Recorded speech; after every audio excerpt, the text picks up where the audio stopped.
आ गया राजू बन गया, जेंटलमैन आ गया स्क्रीन पर। आप लोग जहाँ भी हैं एकदम खुशहाल रहिए, आनंदित रहिए, आबाद रहिए, चाहे इलाहाबाद या नैनीताल रहिए। देखिए, जीवन जो है मस्ती का है, आनंद का है, परिश्रम का है, सेवा भाव का है, सहयोग का है। आप लोगों से हम अपना बात शेयर करना चाहते हैं। कुछ लोग बड़ी बड़ी बातें करते हैं, बहुत बड़ा बड़ा बात, देश सेवा, राष्ट्र हित, समाज हित, फलाना हित, बड़ी बड़ी लच्छेदार भाषण दे देना और किसी पर झूठा आरोप लगा देना, ये बहुत आसान चीज है। लेकिन अपने जीवन में मनुष्य को, अपने जीवन में लौह पुरुष महापुरुष को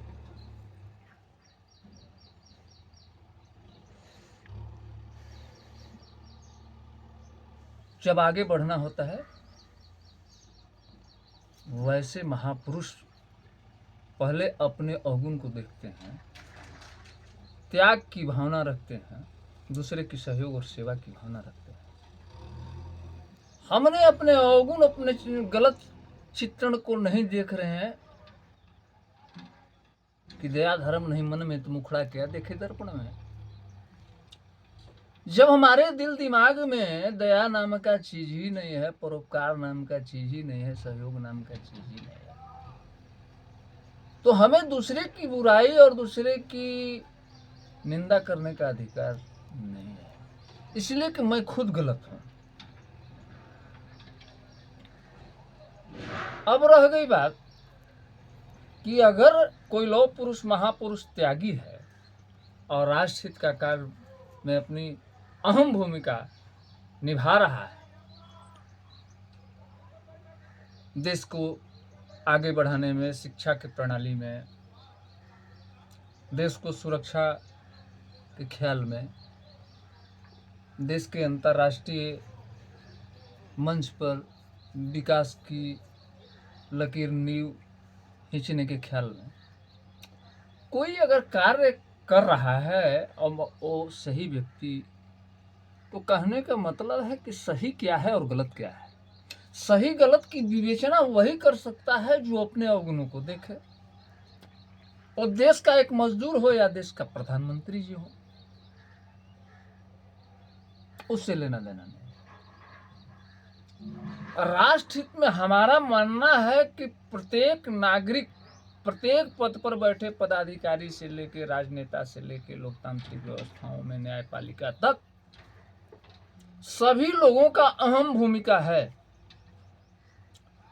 वह मजदूर परिश्रम करते हैं, वो भी राष्ट्रहित का काम करते हैं, किसान परिश्रम करते हैं, वो भी राष्ट्रहित का काम करते हैं, अन्य किसी संसाधन पर कंप्यूटर से लेकर किसी टेक्नोलॉजी के विकास में लगे हुए युवा मित्र हमारे जितने भी हैं, सभी राष्ट्रहित का कार्य करते हैं। तथा हमारे राजनेता भी जो है राष्ट्रहित के काम में लगे हुए हैं।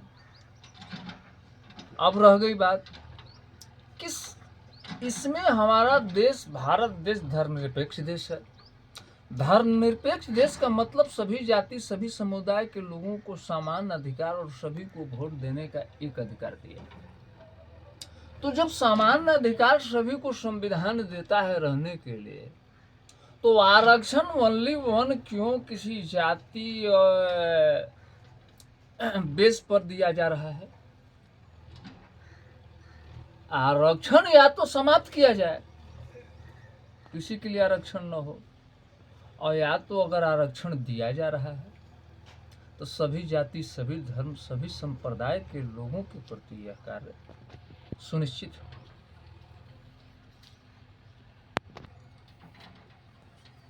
रह गई गरीबी रेखा का मानक तय करना। जितने भी मैं पूछना चाहता हूं, बैठे हुए पढ़े लिखे बड़े बड़े लोग, समीक्षाकार, बड़े बड़े एंकर, पत्रकार महोदय या हमारे बड़े बड़े राजनेताओं से मैं पूछना चाहता हूं, आज जब से देश आजाद हुआ है सभी लोग गरीबी समाप्त करने में लगे हैं। गरीबी कैसे समाप्त होगा? अपने कुर्सी को देखने के ख्याल से अगर मान लिया जाए श्री रामविलास पासवान जी भी जो है आरक्षण लेते हैं, उनके पुत्र भी लेते हैं, और गरीब को भी वही नियम लागू है जाति पर आरक्षण में, जो कम से कम गरीबी रेखा के मानक से कई गुना ऊपर बैठे हुए हैं। हर तरह की फैसिलिटी है, एयर कंडीशन व्यवस्था है, हवाई जहाज है, उनके लिए सारी व्यवस्थाएं हैं। उनका आय जो है मंथली जो है एक एक व्यक्ति का 3 लाख 4 लाख कमाई है, 8 लाख मंथली, सालाना करोड़ों की कमाई है। वैसे व्यक्ति को भी अगर गरीबी रेखा के मानक को लेकर के आरक्षण दिया जाता हो तो हम समझते हैं कि धर्मनिरपेक्ष देश ये कहने के लिए, अगर धर्मनिरपेक्ष देश है, सभी को समान अधिकार है, तो केवल वोट देने के लिए समान अधिकार है। अब जो है वहां जो है राजनीति कूटनीति किसी पार्टी के द्वारा, किसी राजनेता के द्वारा इस तरह से बोला जाए कि जहां की जाति का संख्या अधिक है उसका बढ़ाई करना, जहां जाति की संख्या कम है, जहां उस धर्म की संख्या कम है उसका बुराई करना, ऐसे राजनीति कूटनीति पर मैं तो कहता हूं कि प्रश्न चिन्ह खड़ा करना चाहिए। अगर ऐसे गंदे राजनीति कूटनीति पर प्रश्न चिन्ह नहीं खड़ा होगा, अगर चुनाव में जितने भी लोग उठते हैं तो मानक यह होना चाहिए कि विकास के मुद्दे पर जो है बहस होना चाहिए कि मैं जो है अपने रीजन में 5 साल में इस क्षेत्र में इतना हम बजट दिए, इतना विकास किया, हमारे जो है भारतवर्ष का बजट जो है सालाना इतना रुपए पैकेज का है, तो उसमें इतना रुपए जो है हम देश के प्रति जो है इतना, हर क्षेत्र में हर राज्य के प्रति इतना हम खर्च किया।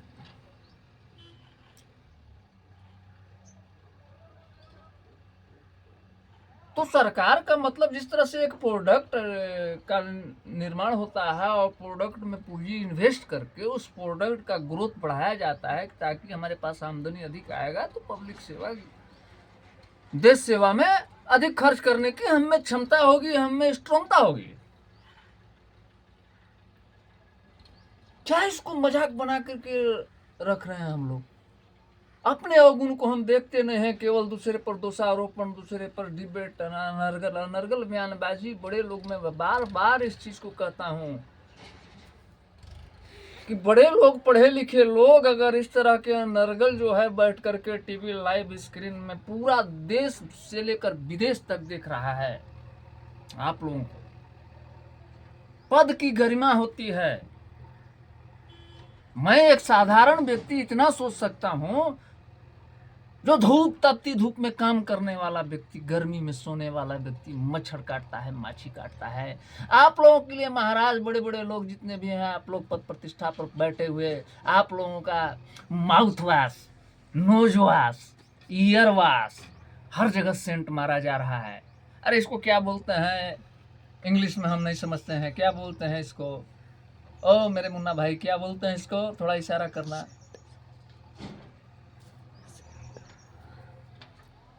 जैसे देहाती भाषा में इसको कांख बोलते हैं, यहाँ भी सेंट मारते हैं लोग। तो हर जगह पूरे शरीर में बॉडी लोशन से लेकर के, बॉडी वॉश से लेकर के, पूरा जो है हर जगह आप सेंट और इतर से जो है व्यवस्थित हैं। माथे पर बेली चमेली गुलाब का तेल रखा जा रहा है। खाने में सॉफ्ट सॉफ्ट मुलायम मुलायम, ये वेजिटेबल, वो बिरयानी, वो जो शाकाहारी हैं शाकाहारी, मांसाहारी, हर तरह की व्यवस्था है, ऑलराउंडर।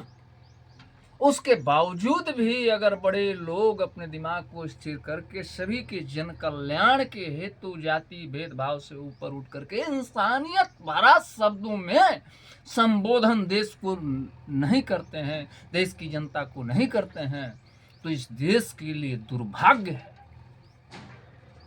कि हम लोग आज भी गुलाम हैं। गुलामी किसे कहते हैं? सही बात को न सुनना। सही बात अगर कोई बोलता है, तर्कसंगत आचरण में अपने लॉजिक को नियम संगत रखता है, उसको कुतर्क संगत शब्दों से उसको काटना, उसकी आजादी को छीनना है। इस पर कानून बनना चाहिए, इस पर नियम बनना चाहिए। हाँ, समझ में नहीं आता है तो आप चुपचाप श्रोता बन करके बैठे रहिए। आप ड्राफ्टिंग बनवा लीजिए पढ़े लिखे प्रवक्ता, अच्छे प्रवक्ता से, नियम संगत तर्क संगत लोगों से, महान पुरुष से, लौह पुरुष से। उसके बाद अपने शब्दों को देश हित में रखिए। आपको जनता अगर पोस्ट दे दी है, इसका मतलब यह नहीं है कि आप गुमराह करते हैं। गुमराह करना, फूट डालना, ये अंग्रेजों का काम था, भारतवासियों का काम नहीं है। भारतवासी का मतलब सब देशवासी हैं। सभी जाति, सभी धर्म, सभी संप्रदाय के समन्वय बनाने से ही भारत है। गरीबी रेखा का जो मानक तय किया जा रहा है, उस पर थोड़ा विचार करने की जरूरत है कि कैसे उसका रूपरेखा खींचे कि गरीब लोग आगे बढ़े। अरे जो पैसा कमा रहा है 10 लाख 20 लाख सालाना, उसको भी गरीबी रेखा के मानक में ला दिया जाएगा। एक गरीब व्यक्ति जो जूझ रहा है, उसकी सब्सिडी तो छीनी जाएगी। गरीब व्यक्ति का तो आरक्षण छीना जाएगा।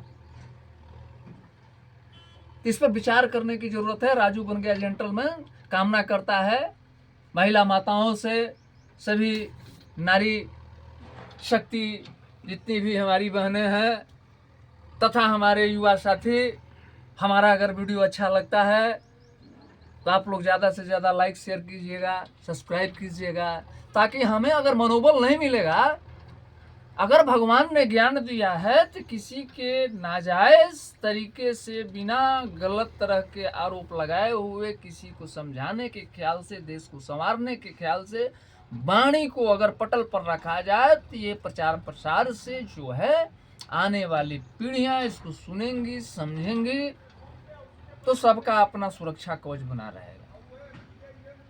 ज्ञान मार्ग ही सबसे बड़ा सुरक्षा कवच है। इसी के साथ आप लोगों से विदा लेते हैं। हमारे वीडियो को इतना शेयर कीजिए, इतना जो है बढ़ाइए कि देश विदेश तक जाए और लोकतांत्रिक व्यवस्थाओं के ढांचा में बड़े बड़े पद पर बैठे हुए पढ़े लिखे लोग जो अनर्गल बयानबाजी करते हैं, उन पर अंकुश लगे, उनमें सुधार हो, इस ख्याल से मैं बात करता हूँ। मेरी वाणी अगर अन्यथा आप लोगों को सही बात भी अन्यथा लगा होगा, आपके दिल में धड़कन में चोट लगा होगा, उसके लिए क्षमा प्रार्थी हूँ।